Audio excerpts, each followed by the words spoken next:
Well, Dan, let me ask you a question, because you're an Ed Orgeron insider. You see him running on the beach. Have you seen him running on the beach in the last week? I have not. He might be running in the bayou. Okay. He said he'd take his truck in a day to go meet Lane Kiffin and do worked on his staff before. Do the recruiting for him. Yeah, he's worked on his staff before. So, number 2 in all this, Lane daring Ole Miss to fire him. It's not the kids. I told you this. It's not about the kids. It's not even about the CFP. This is all about money. I understand. It seems like the most obvious thing in the world, Ole Miss being like, we don't want you to be coaching here because you're just going to try to steal our players while you're actively doing it. Signing day is in January. Why would we have a lame duck head coach that will only be, I'm sure he'll try to be winning the games, but he's going to be in that building with our kids trying to steal our guys? I get that. But now you've guaranteed that he's going to be outside your building trying to steal your kids. So there's an argument to be made to just have Lane Kiffin stick around, but I get why Ole Miss is burned and didn't want that. What's going to be fascinating to see is, how does this actually shake out? Is he getting fired because he wants to come into work and is being told no?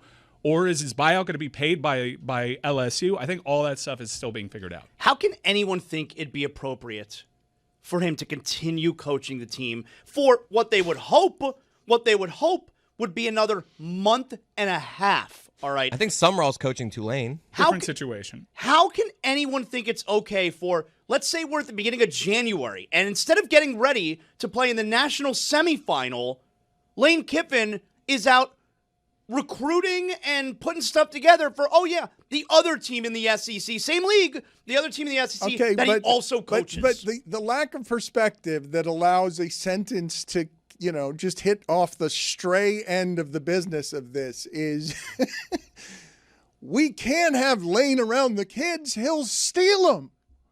He's going to be outside your building trying to steal your kids is a real sentence. Yeah, but it's how you build. He's pissed. It's how you build the program. Well, okay, so let's examine for a second the real deep history, because I don't know what your number 1 is here on Lane. Let me be clear about this. I think this is understood, is it not? What? Lane Kiffin does not give a about your construct on what you think the business of sports are. He has less give up than anybody. And so Lane Kiffin controlling the entire sport and being covered like he's Nick Saban sends Marty Smith out. Where was he? He's moving around fire trucks. Marty Smith had a very bad 36 hours. I'm trying to get a hold of Marty. Marty is all of a sudden hard to get a hold of. That's never been the case before. But Marty, I am saying that the last 36 hours of Marty Smith's life are something that he did not enjoy. Like, maybe getting this is something, but Marty knows what the grift is. He knows he's interviewing a used car salesman. He shouldn't have to chase him around for 36 hours to get the exclusive so that he can interview him on a tarmac that's dusty. I want to play from the night before. What we're looking at here is the interview when he made his decision. The night before, this is just a 16-second clip of how broken Marty Smith was doing this reporting. I wrote him at 8:46 Central Time and said, "Will there be a resolution tonight? Please, God in heaven, tell me yes." So that's where he was late That's into the not night. journalism, Marty.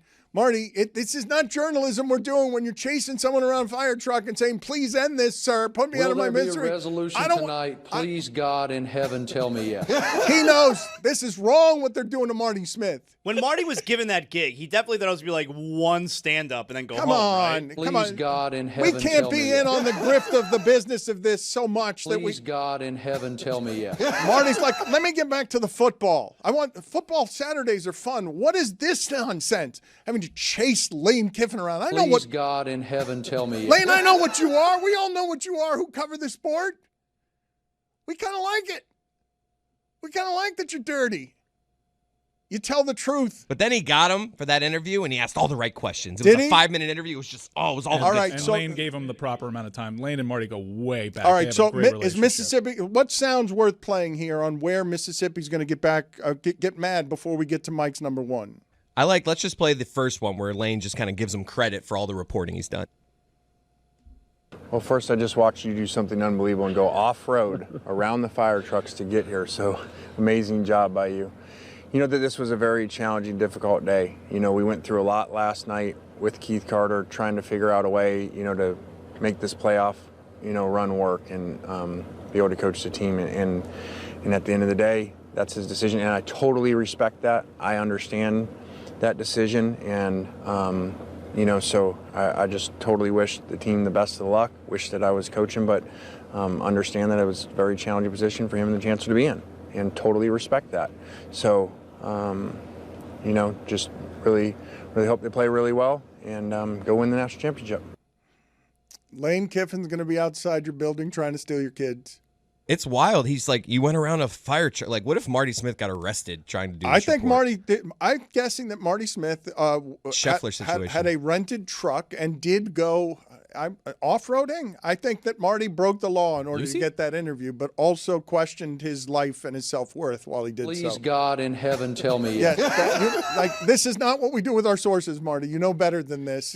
So let's hear Lane saying that he is also mad and hurt because he can't go back and talk to his team, and the professional of this doesn't even allow him to be human. You know, again, I totally respect Keith's decision. So that was his decision? Yeah. He asked me not to come to the meeting and said I couldn't come, but which I totally understand. You know, I don't know that I necessarily agree with that. You know, we're trying to find a way, you know, to make this work and coach the team and give the team the best chance to win. But I also, you know, he's got a job to do, and like he said, he has to live here. So, like he said, maybe all the national people understand why he should let me coach, but he has to live here, and it's a little different when you're the AD. So totally respect that. And Keith has been amazing to us over the 6 years. You can't commit to go work for a competing rival and stay in your current job for possibly another 2 months. Oh, but I thought that he has to live here was an elbow. Mm-hmm. Like that sound, oh my God. Like in terms of Lane trying to publicly do, this is about God and family, and I got an important game with Knox tonight. That's the most important game in my life, as he has to do that to keep up the veneer of this.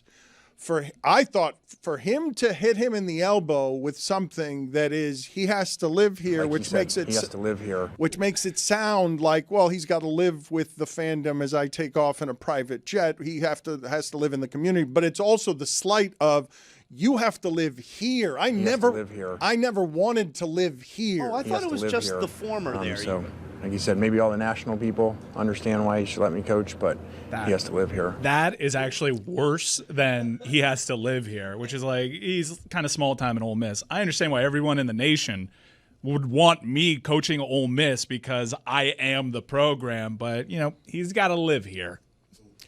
This is how you graduate to all the things Lane Kiffin has graduated toward. What else from that interview is worth playing, Chris? I think we hit the good stuff there. That was pretty revelatory, him volunteering to Marty that they were working on an agreement that protected Ole Miss. Obviously, Ole Miss wasn't satisfied with the level of protection, but now... How can they be protected? I get it does seem like the most obvious thing in the world, but now he doesn't have any restrictions or an agreement in place, and he's got the power of LSU, and he's already hosting Spot the Ball. So he's going to be coming after your kids full bore now while you're trying to avoid a college football playoff distraction.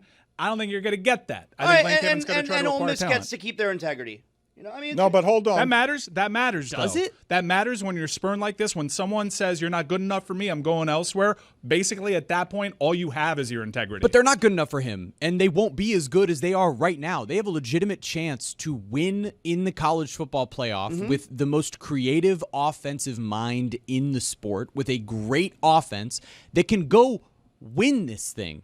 And to have him now devoting all of his time to this other program, at least make him do a time split. Even if he was there trying to recruit your kids over, ultimately, and stealing your kids from outside of your building, he'd be doing it from inside of the building where he could help lead them to a championship. We've seen coaches do this before. We've seen coaches that have gone elsewhere, started recruiting for the other school, flown back, coached their team into these important bowl games, and it's ultimately affected them in a negative way. Okay, in the but first it'll year be at the coach new them school. in a bowl game. How do you know?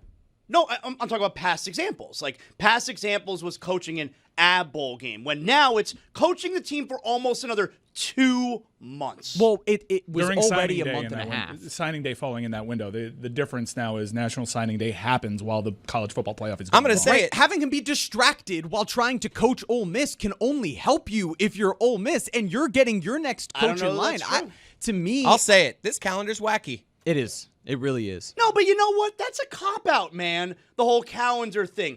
Lane Kiffin made a choice to go coach somewhere else. Who Look, cares what the calendar look, is? Wacky calendar. Okay, it's a wacky calendar, but again, do you realize we're laughing? Think about what we're talking about here. Marty Smith has been aged by the process of Lane Kiffin will be outside your building trying to steal your kids. It's asinine. It's just the silliest of the stupidity. It's to live here. around all of this money. We're just judging the games with arguments, and it's not real. It's all made for television, and Lane Kiffin runs the business. Mike, what's number one? Let's go full circle with number one, because John Summerall went from pawn, knowing he was a pawn, to having an offer on the table from Auburn and having an offer on the table from Florida midweek that he was trying to – sorry, that's my bad.